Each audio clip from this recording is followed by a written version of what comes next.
Hey everyone, John here, and welcome back to episode number 4 of The Wealth of Self.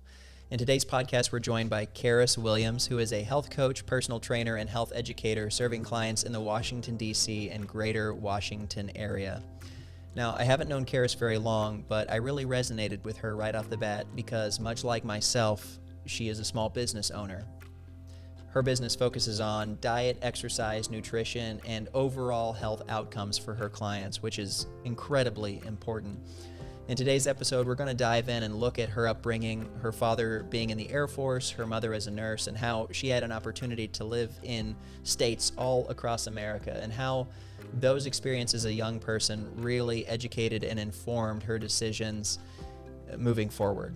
But also her spiritual connection and looking at all the synchronicities between all of us, all of these commonalities that we share, really paying attention to those details and how those details help inform how we treat one another. That treatment has extended into her business ownership, where she is trying to help anyone and everyone working with her realize the best versions of themselves. I'm really excited for you to be along with us on this podcast and learn about Charis' story. Welcome to The Wealth of Self.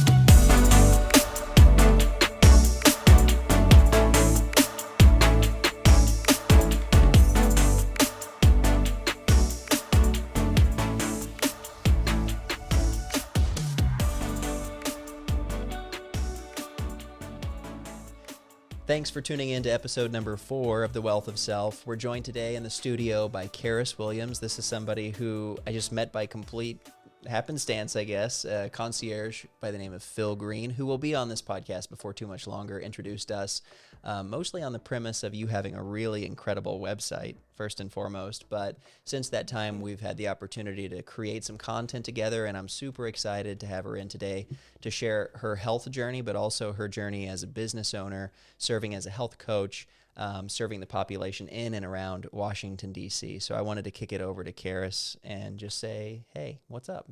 Hey, I'm happy to be here. Absolutely. I'm glad we were able to finally connect on this because since meeting you, I always really like to meet business owners because I think it takes a sort of special tenacity to say to yourself and everyone around you, like, hey, I'm going to go try and do this thing and make something for myself.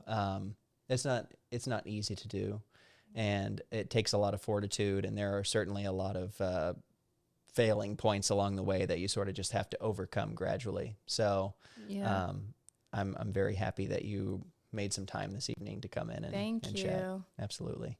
So, the Wealth of Self is all about trying to discover their image, their goals, different struggles that they may have gone through along their path in life and how that's made them wealthier. But I think it'd be great to have an introduction and then sort of go back to the beginning and hear a little bit about your origins and then build up from there. So tell me about who is Charis Williams? Okay. I grew up in a family of 7 people, so it's 5 kids and 2 parents. Oh my gosh.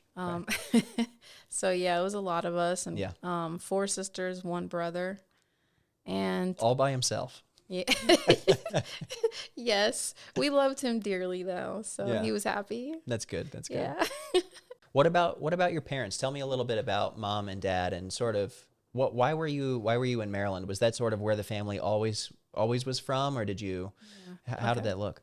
Yeah, so my dad, he was a doctor in the Air Force. So he was working at like Andrews Air Force Base, and then he also had his own practice that he would do in Maryland. So that's what kind of had us over there. But we moved a lot. We moved to Nebraska, North Carolina, Virginia, and then back to Maryland. We actually lived in Nebraska like 2 times. So there's a lot of moving that happened growing up in like younger years and everything, for me anyway. Yeah. So it was really interesting, like kind of experiencing all the different cultures and everything from one side of the United States to like another different area of the U.S. Yeah, because you were coast to coast, basically, Maryland all the way out to Cali. That's yeah, I did live in California for a year, so I got to experience the West, the Midwest, and the East Coast. Do you have a favorite after all that?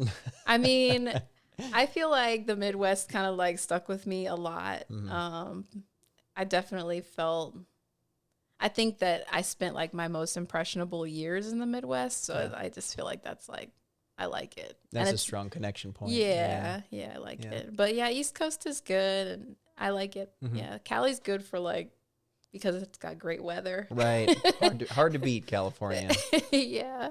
But yeah, I would say Nebraska and here I'm most familiar with, for sure. And that's me too, because I grew up in Missouri. And so my entire life up until the time I left college essentially was I was a Midwest guy. So that's all I know. And that's where family is. And it's just all my formative memories are in southern Missouri, essentially. And isn't it interesting the cultural difference between the Midwest and the East Coast? Yeah, there are subtleties. The one I would say the one really interesting thing about DC is it's such a transient city, and there are people from everywhere. I mean, you can go outside and walk down the wharf, right, and hear like 12 different languages. Yeah. And so there's a really good representation of all kinds of ethnicities, cultures. It's a global sort of city, which is interesting. And it certainly wasn't like that where I grew up, for sure. Yeah. So, that makes sense. Yeah. But also, I wanted to make a note also of your dad, because that's the very first person who was on The Wealth of Self by the name of Whitney Cannon. Her father was also in the Air Force, I believe. Oh, yeah. And I think he was a helicopter pilot. And they moved all over the place. That's just the military lifestyle. So a lot of folks who have parents who serve, they find themselves continuously shifting from one place to the next. Oddly enough, though, that wasn't really like why we moved so much. Really? Yeah, it was more like because of family. I see. Okay. Like, to make sure that we were there with my grandmother, to be there after my granddad died, and then also for different jobs. So he didn't stay in the Air Force, Right. Yeah, he didn't stay in the Air Force. So whenever it came to your dad's service, how long was he in the Air Force? I can't remember if it's 8 or 12 years. Oh, wow. Yeah, it was one of those two. But it's a pretty significant amount of time still. Yeah, so he does actually regret. He wished that he had stayed. That military retirement, man. Oh, my exactly. God. I think once you hit the 20-year mark, you're officially qualified for any kind of benefits that would have been associated with it. And then you can go on. For life, Yeah, pursue your second career, as a lot of people do. So tell me now, it sounds like Dad was maybe a catalyst for some of those early moves. Yeah. But at what point, was it no longer a decision that was spurred by his career choice, and it was more a shift toward we're moving because of family, like the unfortunate passing of a family member, or just a new destination? When did that started happening? Like what age range were you in? Yeah, when I was like picking a college to go to, that's when I started deciding like where I wanted to live, and that's when I decided to go to California, because I was like, ooh, Cali, Yeah, because I'm drawn to warm weather places, So I went off to California, and I was there for like a year. And I also lived in Alabama for about a year as well. Yeah. Yeah. And was that a place you were living during your collegiate years, or was that a different phase of life? After college. Yeah. That was like a relationship, and we were like living together situation. Yeah. Another big shift all the way from California to Alabama. That's absolutely. But it was it wasn't what people would think of like as the Alabama experience, because it was like Huntsville, which is a very military type of, like that. It's different from like the most of Alabama. I gotcha. It's different. Yeah. Okay. So when it came to your schooling, obviously now you're a health coach, you do a lot with diet, nutrition, and exercise, physiology, these kind of things. Was that the catalyst early on, and is that what you studied, or what did your academic training look like? So I was always interested in health. Like my dad, he is a doctor actually, right, and my mom a nurse, and they both have masters in public health. Oh wow! So like it was kind of like something that we would talk about a lot, like at home, with the family and everything at the dinner table and stuff. So, and then my mom let me, when she was working for the state of Nebraska, she was working like in the public health sector. Right. And she let me go to conferences and stuff. So I got to like watch speakers and read brochures and learn a lot of information about health, you know, overall public health and epidemiology and things like that. So that sparked my interest. Yeah. Yeah. But when I was in college, I actually changed my major several times. I had a lot of interests. I did too. I just like it. I think strike number 3 was where I mostly figured it out, but it took some time. Yeah, because there are different aspects of yourself that you want to explore, you know. Yeah. But I settled on community health because it's always been my passion, you know, especially because it's been so like life-changing personally for me, you know. Yeah, and I think we need good people in that space because there are so many communities, even within the United States, that have essentially no education on how to lead healthy lifestyles. Yeah. And we talked about this before the podcast, but it's like, you know, even you growing up with a dad who is a doctor and a mom who's a nurse, you had a lot of like really sort of what a lot of people would consider unhealthy nutritional choices that went into just your normal everyday life. Yeah. Well, you know, parents, they're overwhelmed. You know, they don't always watch every little thing that their kids are eating, and like kids want to fix something quick that they can eat. Right. So we had like these go-to snacks that we would eat, you know, like chips with cheese on it, salsa and sour cream. Right? Yeah. What else? The bread with butter and sugar and cinnamon. Yes. Like just that was a snack that I would have, and I didn't think anything of it. Just, you know, what else? The microwave burritos with the salsa or ranch or both of them. It's like some Hot Pockets going on. Yeah, but eventually that caught up to me, you know, and having cake for breakfast too, you know, because like, think about it. There's like 5 kids, 7 people in the house. That's already like, you're at least going to have a cake every month of the year for all the birthdays in the family, you know. Depending on the size of that cake, that could last, you know, a week or so. For sure. We had the 3-level, we had the 3-tiered cake. Yeah. So like if there was just cake sitting around in the house and there was like nothing to eat at the time, then I would just cut myself a slice of cake and that was my breakfast, you know? So, yeah, that ended up catching up to me to the point where in college I required like a 3-hour nap every single day just to function. And then like when I'd be driving behind the wheel, I'd be fighting falling asleep, you know, So you think this was sort of like, you always hear the classic, oh, it's a sugar spike or something like that, where, you know, you'll have this kid who downs a glass of Kool-Aid or, you know, ends up, you know, eating something really sugary. And as a result of that, an hour later. But, you know, but the crazy thing is most people feel like they're eating healthy. You know, because I'm listing off the worst things, right? Right. But those are just common cheat meals, basically. But other than that, you're still doing the conventionally healthy things, and your health is still deteriorating. Right. So it's like there was more that I needed to know to fix the problem. Yeah. Because it was still not getting better, you know? So is that a conversation you've had with your parents since that time, where now you're obviously in a position in life where you're very conscientious about what you put into your body as far as nutrition is concerned, and how you're regularly exercising and maintaining that physicality? Yeah. You're now in a position where you're very aware of how potentially and realistically detrimental some of those habits were as a young girl. Have you talked to mom and dad since then and been like, man, what was going on? How did this happen? Well, you know, it's funny because, okay, it sounds crazy, but it's like my dad was a doctor. So most doctors eat in a way that most people would perceive as pretty healthy. And we were vegetarians, you know, like we actually had a specific diet that we were following, but it just wasn't. Like there was more to it that I think I didn't know, and I think most people don't know, you know?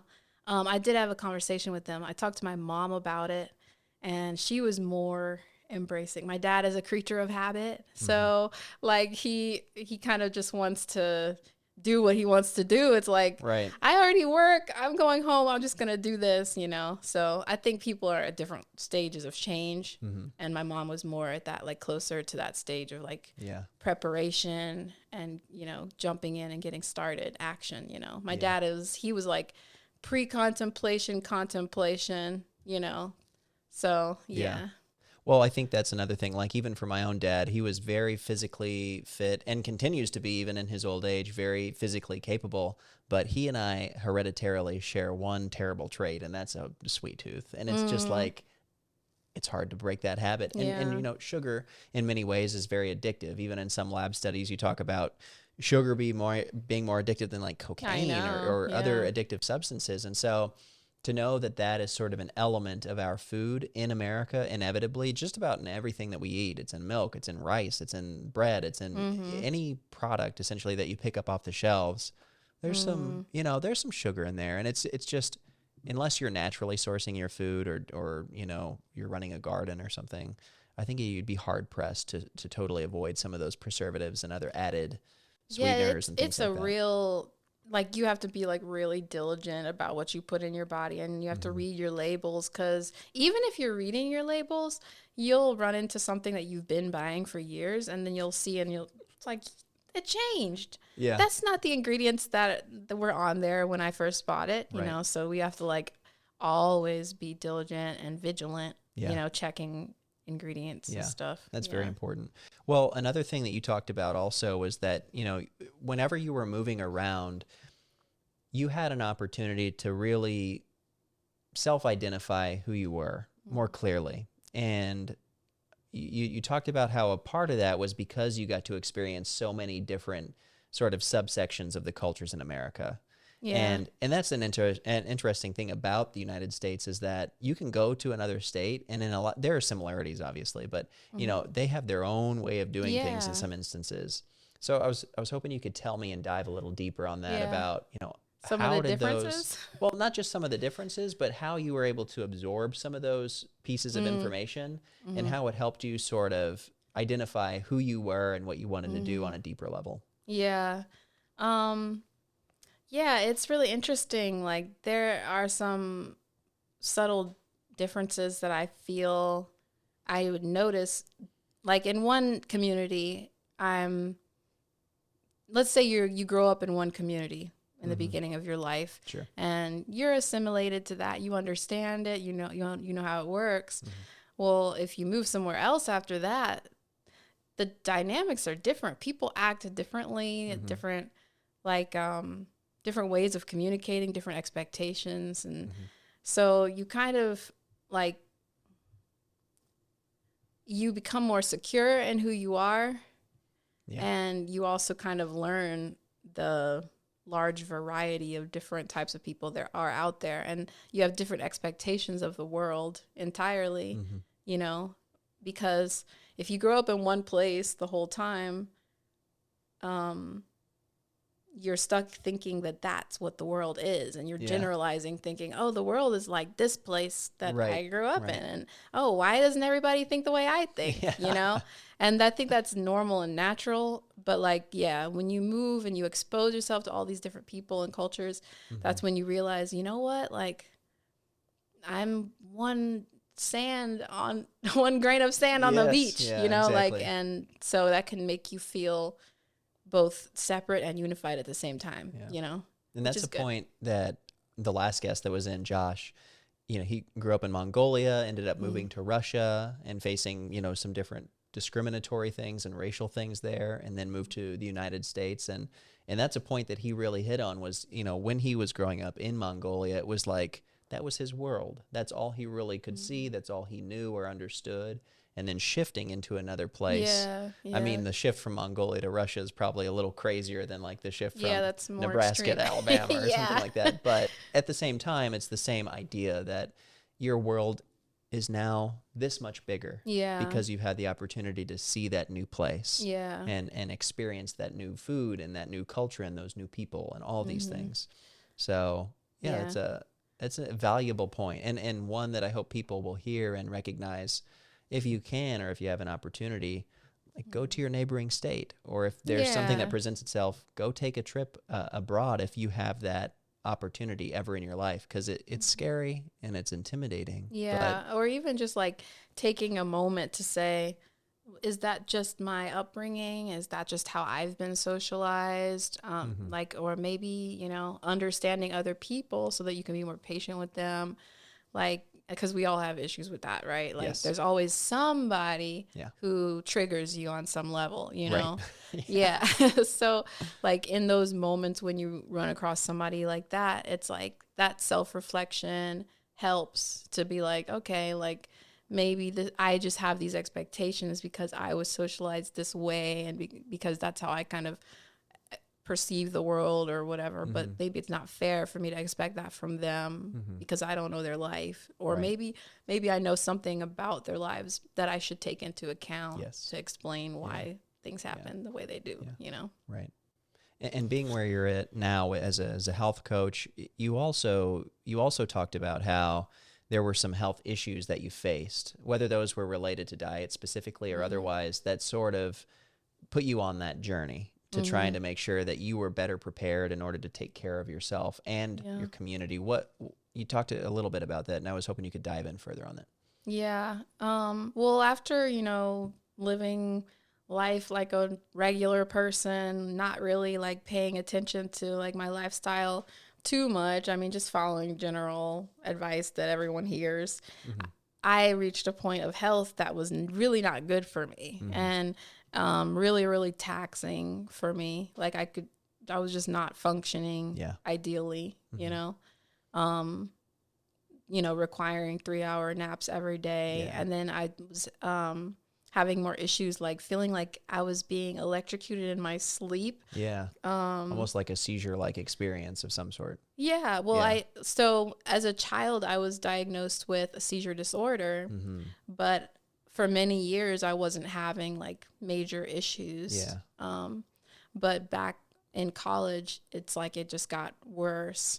And that's when it was like I was sleeping. I think it was because I was renting space in this one location. And I don't know, like the location over there, they had black mold as well. Yeah, that's no good. So like there was a lot, like not being totally entirely healthy, being in an environment that was not healthy. My seizures got worse because I wasn't normal. I would have like the type of seizure where you zone out, you know, like absence seizures is what they call it. Really? Oh my gosh. Or complex partial seizures. And then when I was like little, like 2-3 years old, I would have like a grand mal seizure, the, you know, tonic-clonic, like shaking and stuff. But I was having like sleep seizures in college. So after I got a handle on my lifestyle, like I even had acne and like really bad heartburn. And I wasn't happy with my body, my health, my energy levels. Like none of that was good. But after I got on track and kind of like figured out little things to do to alter in my lifestyle that would increase my lifespan, you know, that's when things started to turn around, you know.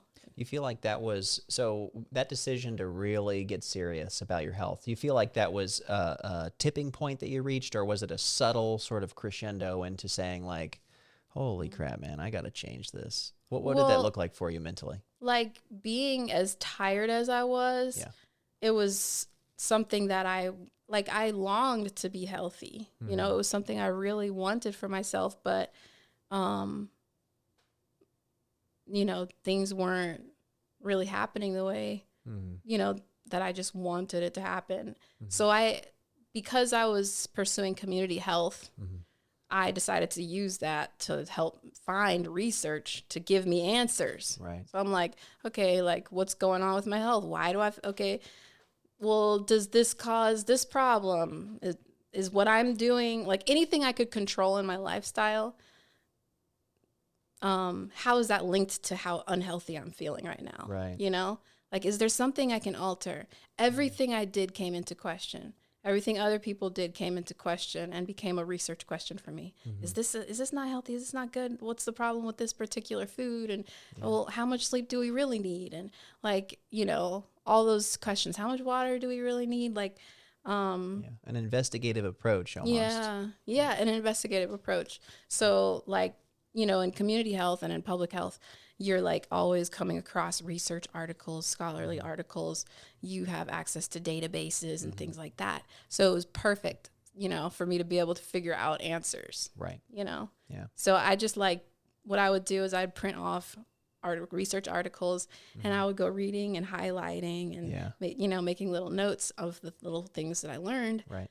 And then I would take all those little tips into practice and test them out on myself, you know?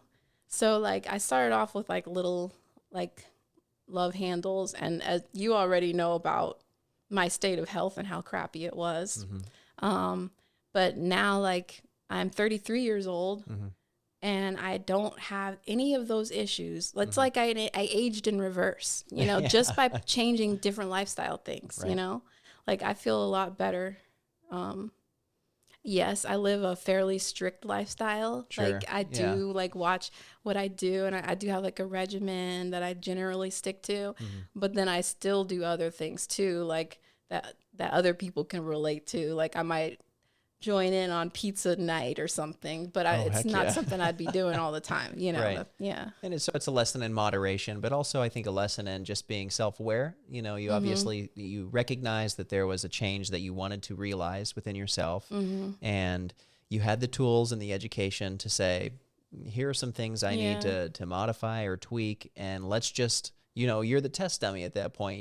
Let's make an adjustment here. Does that have an effect on my feelings or my health outcomes? Maybe not. Maybe I need to do something else. And it's just a trial and error process. Exactly. But it does take time. It does take effort. And it does take plenty, I think, of failures or steps back before you can get to the right point. So it's like, like you were asking me, was it like something I just jumped into, or was it something that I like slowly transitioned into? And I guess that's my best way of answering it, is like, I longed to do it.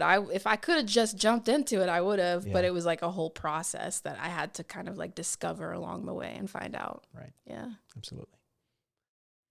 All right. We're going to take a brief break here on the Wealth of Self. We'll be right back with our next segment with Charis Williams.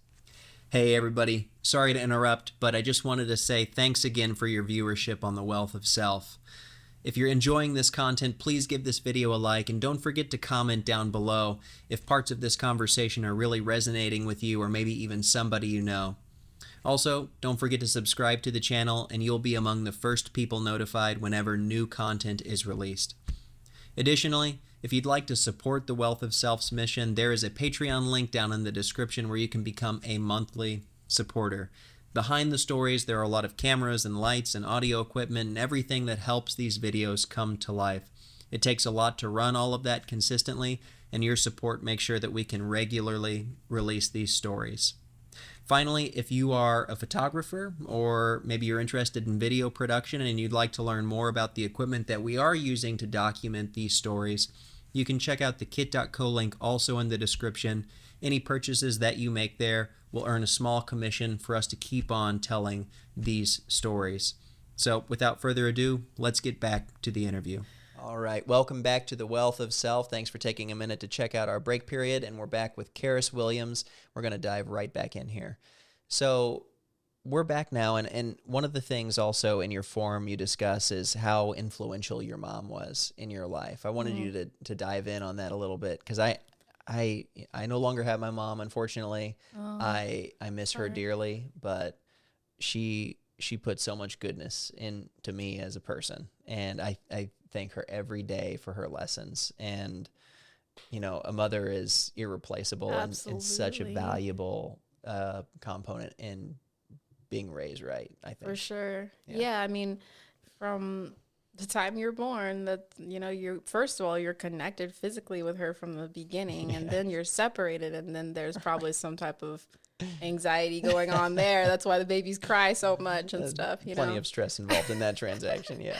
Yeah. My mom, she she was very attentive to my growth and development, you know, like lots of lectures and like moments of reflection, helping to, you know, she would help point out things, mindsets that I'd fallen into, and like help me to reflect on myself, and helped me to be less ego driven and more willing to be honest with myself and critical in an even and balanced way. Yeah. You know? Yeah. Not overly so. I think you look at a parent, and I guess there can be a confusion almost between judgment and trying to bring the good elements of that young person out. Because I think a good parent is always trying to bring out the best parts of us as their children.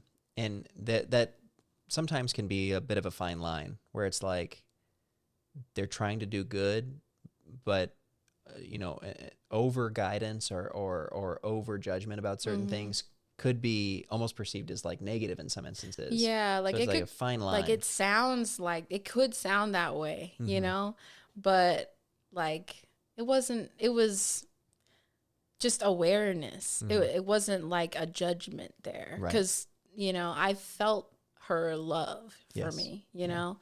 And she was always a very affectionate, caring person. Very, you know, most people when they meet her found her to be just delightful to be with and be around. So she wasn't like a super like hypercritical like person who couldn't tolerate things or something. Course, no, it wasn't. Yeah, it was all about like just helping me to see.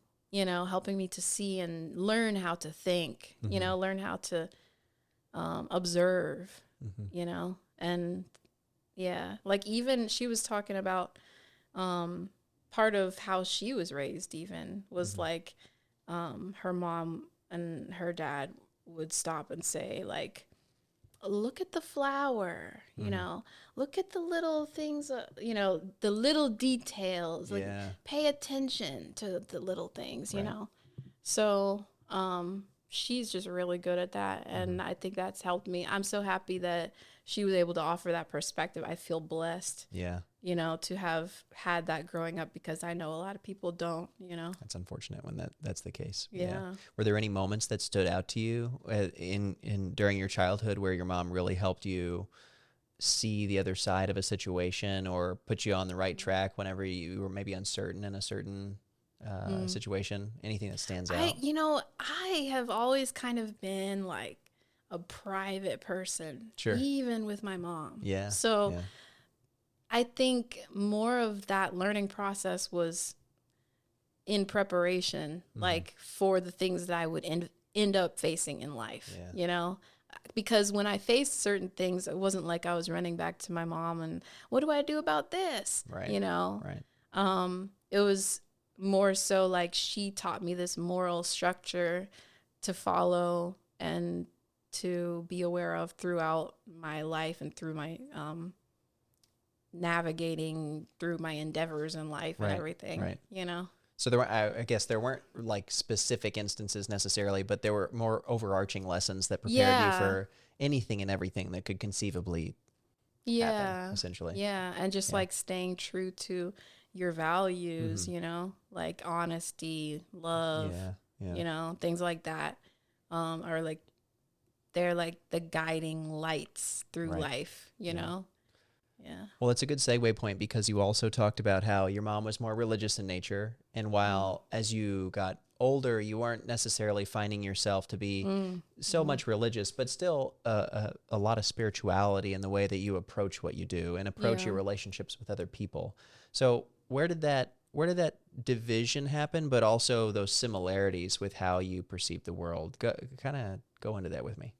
Yeah. Well, my mom, she's always been like really religious. And now we're at this weird point where like I'm not religious anymore. Sure. So we still have a healthy relationship. There's still love and communication, and we love to bond and spend time and things like that. But yeah, things are different now because, you know, when you believe completely different, and sometimes like she'll say things that don't particularly ring true to me, you know, because I have different beliefs now when it comes to religion, you know, but she is like the perfect, you know, to me, I feel like she's the perfect person to have that type of relationship with, because the relationship still remains. Like it doesn't just fall apart just because we believe differently, you know? And that's a topic that can be very divisive, I think, for some people. I mean, you look at the things that you don't talk about at the dinner table, right? It's like religion and politics. Yeah. And it's that, I think that's unfortunate, first of all, because I think in the society we're in today, those things are very, very polarizing, to the point where a lot of folks can't even touch the subject without getting heated or emotional about it. But that's exactly what we need, is we need to be able to talk about these things with a level head and have a calm and collected attitude about it, because that's the only way. Yeah. That's the only way you can make progress, you know? Yeah, like we can't identify too much with the identity that we've been assigned. So like, you know, if you think of every little thing about you that makes you, like, it doesn't really, like, there's still something beyond that that's you. You know what I mean? Like, I could take away my hair, you know? I could get in a horrific accident and my whole physical body will look different, right?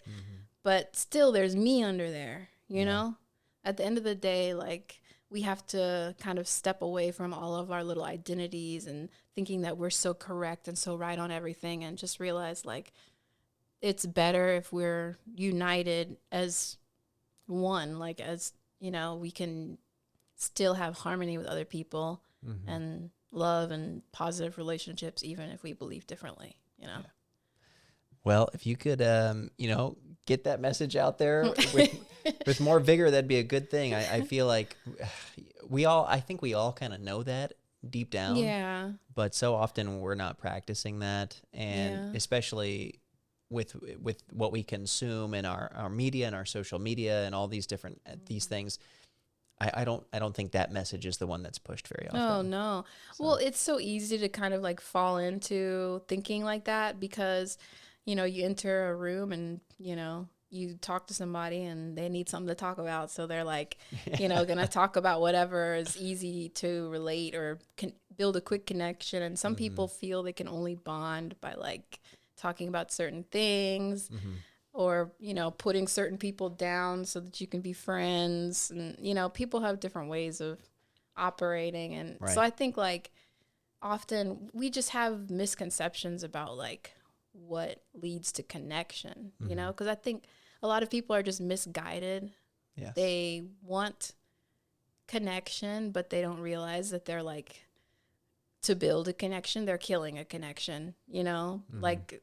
Yeah, talking about other people and like identifying too hard with our little group, you know, like, oh, we're the spiritual ones, or we're the religious ones, and we're, you know, we're this club and we're that club. Right. Instead, it should be like, you know, why can't we all just live together in peace and just be a family? Like, you know. Well, I think it's hard for people to be vulnerable. I think a lot of really genuinely, truly deep connection comes from being able to be vulnerable with yourself and people you're closest with. And that's not easy. That's true. I mean, it's exceedingly difficult to be truly vulnerable with because people. You're like putting yourself out there at the risk of being injured. And I think a lot of us have like trauma that we had to deal with, like rejection or, you know, like all kinds of fear of failure. And that's for me. I'm terrified of, well, I don't even know. Yeah. I mean, we all have a fear of failure. Yeah. There's something in there for each of us. Yeah. For sure. I wanted to read this because in your submission, you had something that was really profound. And I might even use this for an intro piece, but you talk about knowing, honoring, and accommodating yourself. Yeah. And understanding others in order to gain patience and listen to the signs and synchronicities of life by paying attention to your intuition and not being afraid to stand alone or find your purpose. That's like, so well written. I feel really like well I could write a lot on just that one like long run-on sentence. Yeah.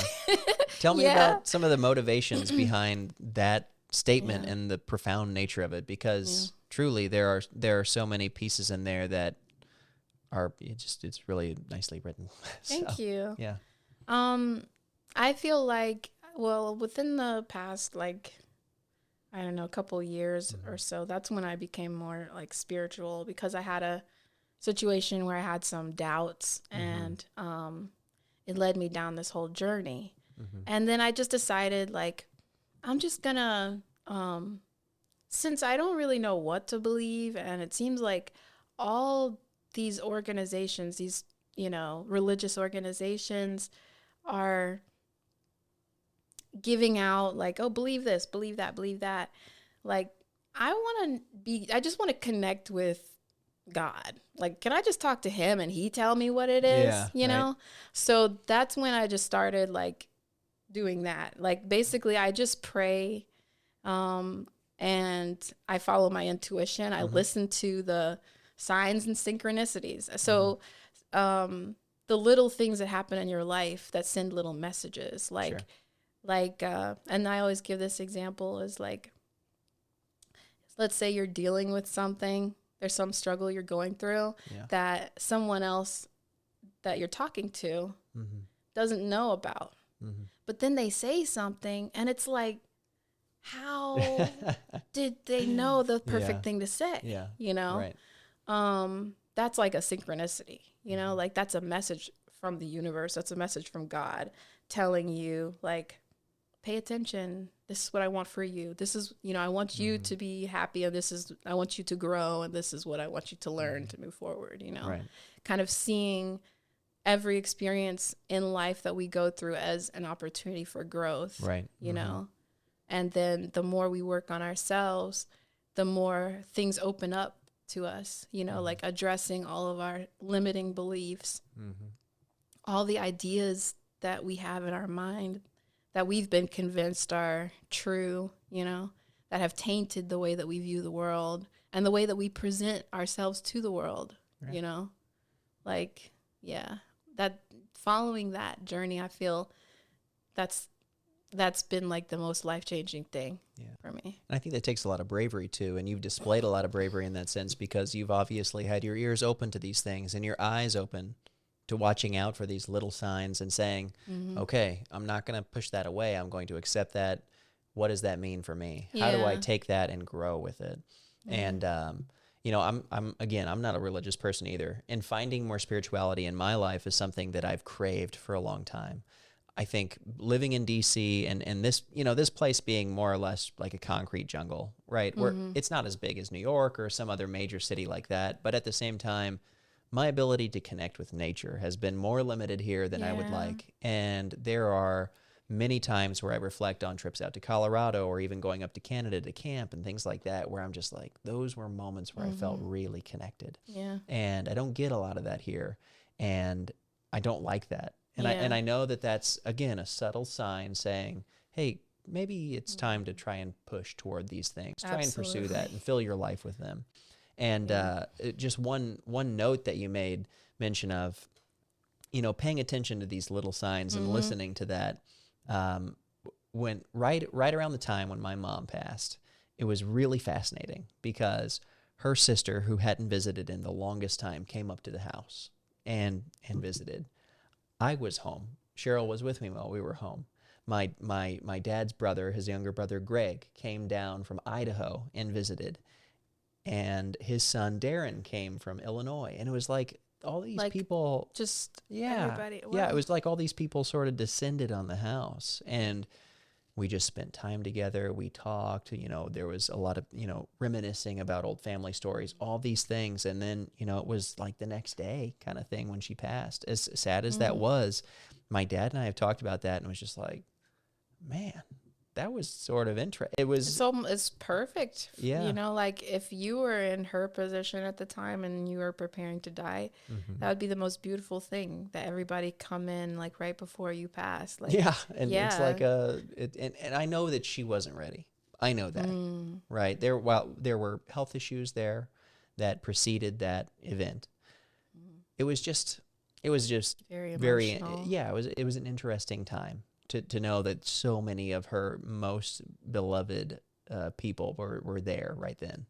And I'm still debating that, because I'm not somebody who assigns a name to a higher power or, knows what that looks like necessarily, but it's just interesting. I continue to reflect on that to this day. It's something I think back on, and I strive in my life to look for more moments like that. Yeah. To look for those little subtle intricacies and those, coincidental joining points of life. I think that's, fascinating. The longer you live and the more experiences you have, the more beautiful those little moments are. Yeah. So. Or, just like paying attention to like what, because I feel like, a higher power, is trying to communicate to you. Some people will say, oh, it's your higher self, or it's your subconscious mind, or it's the Great Spirit, or it's God, or Yahweh, or, Allah. Whatever the name but is. It's like there's something that is really dedicated to your personal growth. Like Earth is a school, and like it's like we're in hell, right? Elaborate, please. Elaborate. But as you learn and you grow, and you're learning yourself, really, because that there's no other person you can control in this world but you, So like as you grow and you perfect and work on yourself, that's when you start to realize, oh, so like my outer world is really a reflection of my inner world. Like very much my so. Inner thought processes and perceptions. All perception. Perception. Yeah. And you talked about limiting beliefs and how, those limiting beliefs can be extremely detrimental sometimes to the way that you navigate this life. Yeah. And I think that's one interesting point I wanted to weave in, is because you are a business owner. You have a service that's dedicated to trying to help people grow and improve themselves. And, I'm sure, as with any business owner, there are some limiting beliefs that go into that early phase of adopting this lifestyle of, trying to do things on your own. Did you face those, and how did you overcome them? Yeah. Limiting beliefs like, I'm just, I don't have the perfect body, so how do I sell this program? Because I don't look, the way that all these other girls look who are selling a program, that's one of the limiting beliefs I've had, but at the same time, it's like, I get to be human too. Like, and I refuse to get surgeries. And I'm doing everything lifestyle based, and there's only so much that I really care to do. And I'm happy where I'm at. And because I'm happy where I'm at, why should I be so concerned about all these other people and what I think they're going to think? Yeah. You know what I mean? Yeah. Like, that's their problem. Because I think I don't have a perfect body. Yeah. Somebody, I'm thinking nobody's going to take me seriously. But that's just extreme black and white thinking, like, oh, nobody, and then, so that would be like one limiting belief that I've had to deal with. And that's what we're shown, especially like I think about when I started to get into fitness and started to exercise more and play sports, like, it was the Muscle and Development magazines or whatever else had these just ripped up dudes on the front. And you look into that more and more, and you recognize, not all of that's natural growth. Yeah. And there are surgeries involved and other performance-enhancing substances that are used to achieve photo editing and stuff. Yep, Photoshop, right? Lighting, different little tricks of the trade. And that's what's sold to a lot of people as, this is fitness, or this is health. Yeah. And it's refreshing to know that, you don't have to look perfect to be happy and to be healthy. Yeah, and you can still get the results that you're looking for. You just have to put in the work, because it's like, I think they have made people see weight loss as like this like unrealistic thing. Like a lot of people just feel hopeless trying to lose weight. And the reason for that is because it's not realistic. They have like these people who've been photo edited, and that is supposedly reality. Like that they're trying to parade as not reality. Not even close. Yeah. Because even the ones who are putting in tons of time and effort often are having their photos edited. Yes. So it's like, yeah, it's the extra layer of fakeness, that it makes the impossible separation a reality, I guess, in these images that we see. Yeah. Yeah. Yeah. Well, you have done so much, and I think your plans are still in progress. There's so much more that you want to do, and for sure, more lives that you want to touch. So what are some of the things that you're heading toward? What is next for Charis Williams? Yeah, so I just started I have this like shared gym space that I'm going to be doing some training in the gym, and also delving more into the coaching, where I'm helping people kind of examine themselves so that they can find that inner motivation. Right. Because really, like nowadays,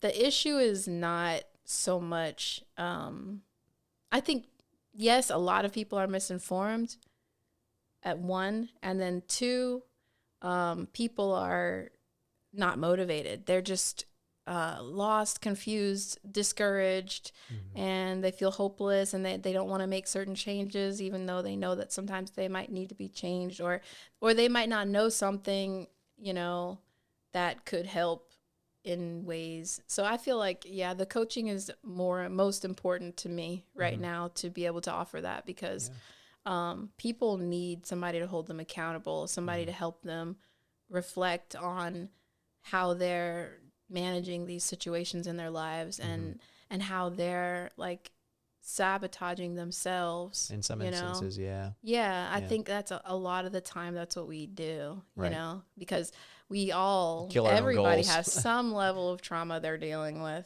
everybody. So like, and when it comes to like junk food and things like that, even just like eating generally healthy, and you want to just step it up and eat a little healthier, it can be hard for people. So, well, part of this project for you sounds like in-home and virtual training, as well as health coaching. Exactly. And that's the wave. I think the pandemic with COVID opened that door for people who hadn't thought about virtual coaching sessions before.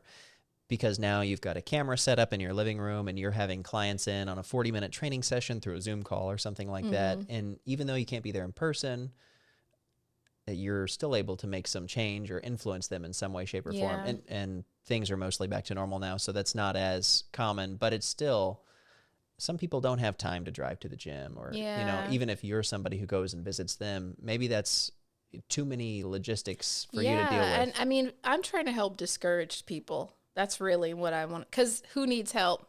I don't want to just help anybody who doesn't really need my help. Like, there are people who literally are not motivated to exercise. And so they need someone to show up at their door and say, come on, let's exercise, Or like the people who are like, I have a hard time saying no. If somebody offers me pizza, I'm having it, like someone who wants to conquer themselves in some way, and they're having a hard time, and they need to sort that out, so I would be able to help people to have a different perspective, help them to have some self-awareness when it comes to that, and figure out methods that work for them, to help them to stick to it better, because really at the end of the day, you've got people saying, I'm gonna do this, I want to do this, but when they get started, they're like, how can I keep doing this? I don't think I can do this anymore. This is hard, so, yeah. And that accountability is so important, because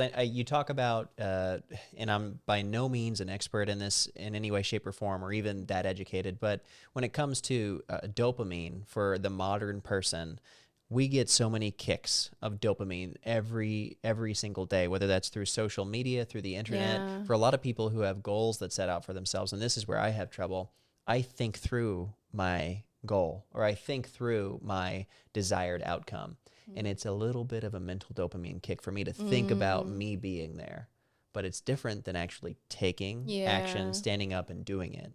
And finding a way, whether that's through a mentor or through a coach or someone, to say, there's a big difference here between you just wanting to do it and getting your butt up and doing it. Absolutely. And that's where I think, you could inspire so many people and help so many people. Yeah, because I feel like more than anything, it's a mental thing. Like people think, oh, you just got to exercise. Like, no, like it's more than that. Like we really have to get a handle on the way we think and reframe everything because you're essentially becoming a different part of yourself. You're becoming your ideal self. You're stepping into the timeline and the goals that you wanted. Like you have this vision of what you want and who you want to be. And I feel like when you jump into this new lifestyle, you have to jump into this new person, you know? So you're redefining yourself. So, and that can be scary because we get comfortable with who we are in times and our routines and our lifestyles. And if you really want to change, sometimes that means you kind of let go of those older parts of yourself. So, well, when it comes to the wealth of self, the whole idea behind the podcast is to look at people's journeys and identify what things, whether those were successes or failures or triumphs or struggles or whatever that is in your life that helped define your true sense of wealth. Some people look at that from a financial perspective. Other people look at that from a community and relationship perspective. What is wealth to you?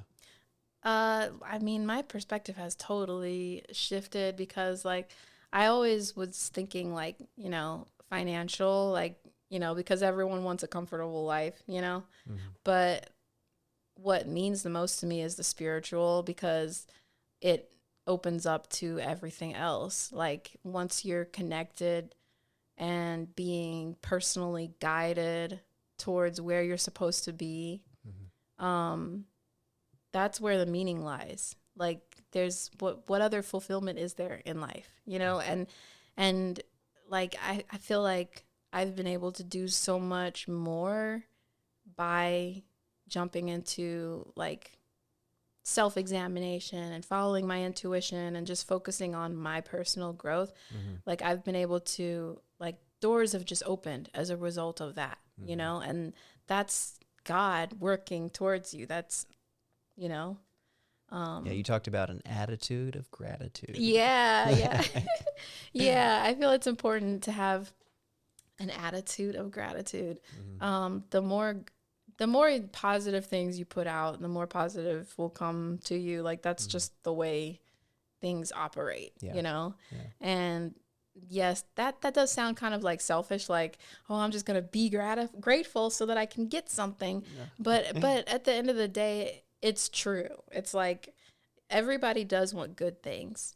And it's a positive motivator rather than it being like, oh, you should be punished for the bad things you do. It's more like an incentive to put good into the world, you know? Yeah. So incentivizing good rather than, you know, threatening, right? You know, it's more of a positive motivation. And I think it's all about energy too. Like if you can put good energy into the world, then there's a good chance that good energy will come back to you. But absolutely, if you're putting that bad energy into the world, it's karma, right? You know, things come back. Or even like the limiting beliefs thing, like let's use relationships for example. Like if you enter a relationship with the mindset that relationships they just never work out, well, that's going to put a whole taint on like how things happen and how things play out in your relationship.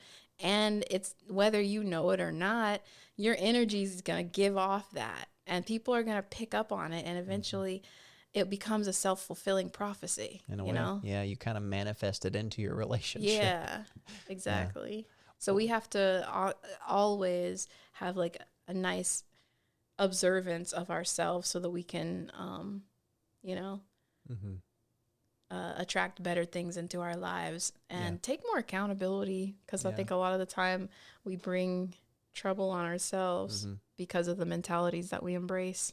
And hopefully you're in a position in life where you have people around you who can also help you stay accountable. Because if you've got, friends who never give you any pointers or never, say, hey, maybe think about this, it can be tough love sometimes, but having the right people in your life to guide you during tough moments, it can be very, And that's true love, If somebody is just pandering to your feelings and just trying to, keep the peace, that's not that's not real love, because real love is concerned with your well-being regardless of how you feel or not. You know, they want the best for you. And that's not to say they would intentionally try to hurt you because they love you or something, you know. But, you know, like someone who can just be honest with you, that's real love, you know.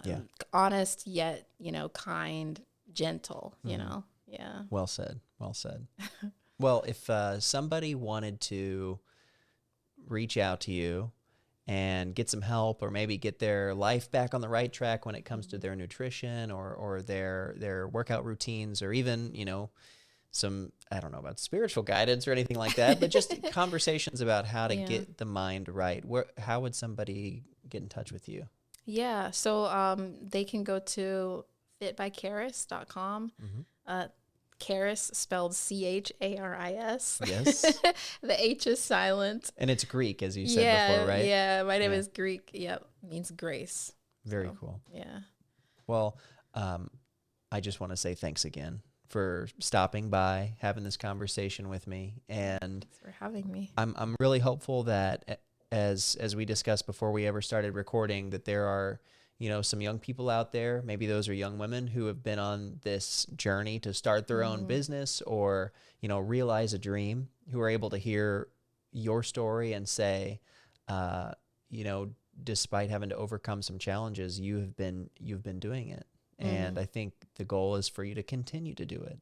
And so that could be all the motivation somewhere out there. Someone somewhere out there needs to. I hope I can inspire some people, you know, like, don't give up on your dreams, and don't talk yourself out of it. Like, don't think that you are unworthy or like an imposter and you're not really who you're trying to be. Like, you know, like, I do want to be able to help empower other people so that they can be motivated to meet their own goals, you know. Well, you have, and you'll continue to do so. Thank you. Thanks so much for having me. You're welcome. And the great deep conversation and everything. Thank you. Thank you. Hey everyone, thanks so much for tuning in on this episode of The Wealth of Self. As always, your viewership is immensely appreciated. If you want to take it a step further, don't forget to hit that like button, subscribe to our channel, and hit the notification bell so you are among the first people to know when new content is released onto our channel. Additionally, this is all about hearing voices. If you have any questions, anything that really resonated with you during this episode, leave a comment down below. I'm very eager to hear your voices and your thoughts. Until next time, thanks for watching The Wealth of Self.